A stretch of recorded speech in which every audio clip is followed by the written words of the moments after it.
श्री संजय सिंह जी।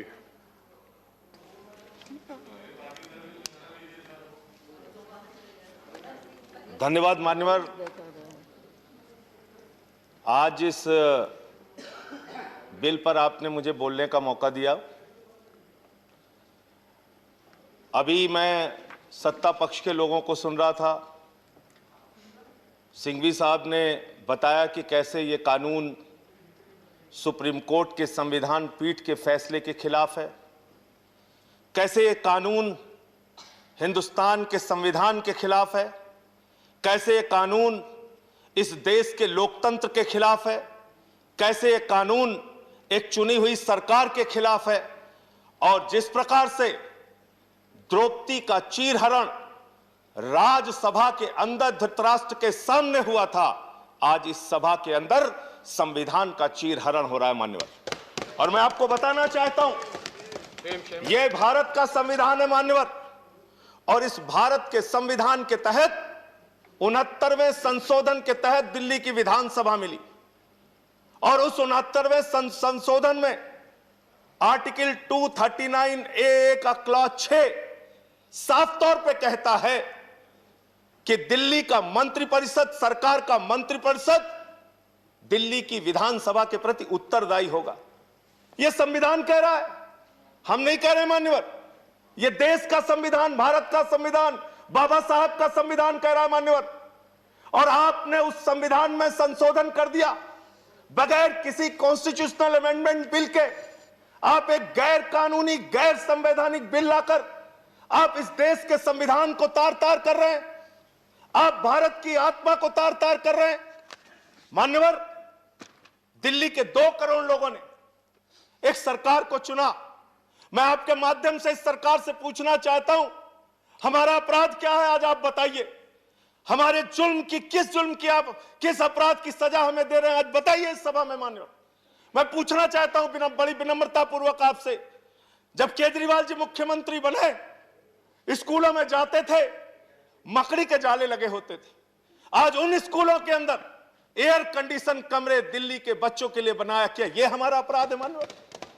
दिल्ली में मोहल्ला क्लिनिक बनाया जहां पर 200 तरह की जांच फ्री होती है, अल्ट्रासाउंड फ्री होता है, लोगों का इलाज फ्री होता है। क्या यह हमारा अपराध है मान्यवर? केजरीवाल सरकार ने महिलाओं के लिए बस की यात्रा फ्री की, बुजुर्गों की पेंशन 2 गुना की, विधवाओं की पेंशन 2 गुना की, दिव्यांगों की पेंशन 2 गुना की, गेस्ट टीचर की तनख्वाह 2 गुना की। क्या यह हमारा अपराध है मान्यवर? हमारा अपराध क्या है? हिंदुस्तान की पहली सरकार जिसने 200 यूनिट बिजली फ्री देने का काम किया, वो सरकार है केजरीवाल सरकार। आज उस सरकार को आप इस अपराध की सजा दे रहे हैं कि हमने जनता के हित में काम किया। आज दिल्ली के सरकार की तारीफ संयुक्त राष्ट्र महासंघ के पूर्व महासचिव कोफी अन्नान जी ने की। दिल्ली के शिक्षा मॉडल की तारीफ, दिल्ली के मॉडल की तारीफ अमेरिका के न्यूयॉर्क टाइम्स में हुई मान्यवर। लोग पहले कहते थे अमेरिका से सीखो, अमेरिका से सीखो। आज अमेरिका वाला कह रहा है केजरीवाल से सीखो, दिल्ली सरकार से सीखो, आम आदमी पार्टी से सीखो। ऐसी सरकार, ये हंसी सर, ये हंसी याद रखिएगा सर, ऐसे हंसते जब अत्याचार होता है, अन्याय होता है, तो रावण हंसता है। No comments. ये रावण की हंसी है, याद रखिएगा मान्यवर। इस सभा के अंदर अन्याय होता है, अत्याचार होता है, तो दुर्योधन हंसता है, कौरव हंसते हैं। अत्याचार और अन्याय होता है तो नादिर हंसता है, बाबर हंसता है, गद्दाफी हंसता है। यह हंसी याद रखिएगा मान्यवर। ये आज एक लोकतांत्रिक ढंग से चुनी हुई सरकार, जिसको 2 बार 67 सीट 62 सीट मिली, 90% से ज्यादा एक पार्टी को सीट मिलती है, आप उसकी सरकार को खत्म कर रहे हैं। और मैं बड़ी विनम्रता पूर्वक पूछना चाहता हूं, कम से कम रविशंकर प्रसाद जी यहां पर मौजूद हैं। पूरी की पूरी भारतीय जनता पार्टी दिल्ली के पूर्ण राज्य की वकालत 2098 के घोषणा पत्र में, 2003 के घोषणा पत्र में, 2008 के घोषणा पत्र में, 2013 के घोषणा पत्र में, 2015 के घोषणा पत्र में आपने हमेशा दिल्ली को पूर्ण राज्य बनाने की वकालत की। लेकिन क्योंकि 98 से लेकर आज तक 23 साल से आप चुनाव हार रहे हैं और दिल्ली में केजरीवाल से 2 बार आप चुनाव हार गए। इसके कारण से आप एक चुनी हुई सरकार को खत्म करना चाहते हैं, उस सरकार को समाप्त करना चाहते हैं। अभी हमारे भूपेंद्र यादव जी बड़े समझदार व्यक्ति हैं, कह रहे थे राष्ट्रपति सर्वोपरि बताया गया, राज्यपाल सर्वोपरि बताया गया, उपराज्यपाल सर्वोपरि क्यों नहीं बताया जाएगा? तो आज इस सदन में तय कीजिए कि मोदी सरकार मतलब कुछ नहीं, प्रधानमंत्री मतलब कुछ नहीं, गृह मंत्री मतलब कुछ नहीं, जो कुछ होंगे देश के महामहिम राष्ट्रपति होंगे। तय कीजिए इस सरकार के इस सदन के अंदर माननीय बिल पास कीजिए बिल कि राष्ट्रपति देश को चलाएंगे। आज बताइए, दिल्ली में आप फ्री बिजली की योजना बंद करेंगे, लोग किसके पास जाएंगे? एलजी के पास कि मुख्यमंत्री के पास? लोगों ने वोट किसको दिया, दिल्ली की सरकार को कि एलजी को? आपने लिख दिया गवर्नमेंट मींस एलजी, सरकार मींस एलजी। देश के सुप्रीम कोर्ट के संविधान पीठ ने, जिससे बड़ी कोई अदालत नहीं हो सकती, उस अदालत ने कहा मान्यवर, साफ तौर पे कहा 3 विषयों को छोड़कर बाकी सारे के सारे विषय दिल्ली की एक चुनी हुई सरकार के पास होंगे।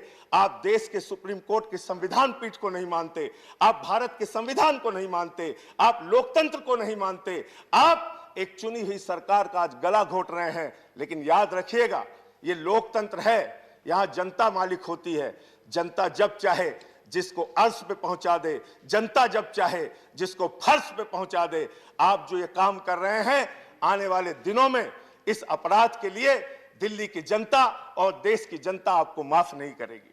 आज मैं सिर्फ इतना कहना चाहता हूं मान्यवर, दिल्ली के अंदर केजरीवाल सरकार को क्यों बर्खास्त करने की, ये बर्खास्त मैं मानता हूं, चुनाव का कोई मतलब नहीं रह गया, सरकार को आपने खत्म कर दिया। आज क्यों किया गया ये? इसके पीछे सबसे बड़ा कारण, जब दिल्ली में किसान आए और उनको जेल में डालने के लिए आपने 9 स्टेडियम मांगा, केजरीवाल ने कहा हम ऐसा ऑर्डर फाड़ के फेंक देंगे, हम अपने अन्नदाता को जेल में नहीं डाल सकते। उस अधिकार को छीनने के लिए आप ये बिल लेकर आए हैं। 200 यूनिट बिजली फ्री की योजना छीनने के लिए आप ये बिल लेके आए हैं। मान्यवर, आज बोलने दीजिए हमें, ये लोग बहुत बोल चुके हैं, तो बिल सरकार ही खत्म कर। आपको मौका मिलता मान्यवर, दिल्ली में फ्री बिजली की योजना को खत्म करने के लिए, फ्री शिक्षा की योजना को खत्म करने के लिए, फ्री पानी की योजना को खत्म करने के लिए, मोहल्ला क्लिनिक की योजना को खत्म करने के लिए, दिल्ली की जनता के अधिकारों को छीनने के लिए यह गैर संवैधानिक, गैर लोकतांत्रिक बिल लाया गया है और इसका हम विरोध करते हैं। ये बिल रद्द होना चाहिए, वापस होना चाहिए। ये संविधान और लोकतंत्र के विरुद्ध है। और अगर आपके अंदर जरा सी भी आज वोट, आप जरूर बहुमत के आधार पर फैसला कर सकते हैं, धन्यवाद संजय सिंह जी। लेकिन कभी कभी आत्मा की आवाज पे भी फैसला लेना चाहिए। इधर बैठे हो या उधर बैठे हो, आत्मा की आवाज पर अगर पूछोगे, यहाँ बैठे हुए सारे लोग, धन्यवाद, एक भी मान्यवर सदस्य समाप्त कीजिए, अगर इनका लाई डिटेक्टर टेस्ट कराओगे ना, तो ये बोलेंगे दिल से कि ये बिल गलत है। धन्यवाद संजय सिंह जी, गलत है। श्री नरेश गुजराल जी।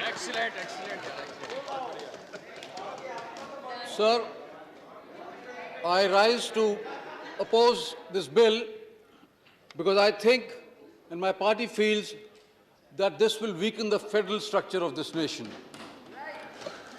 Sir, my party has always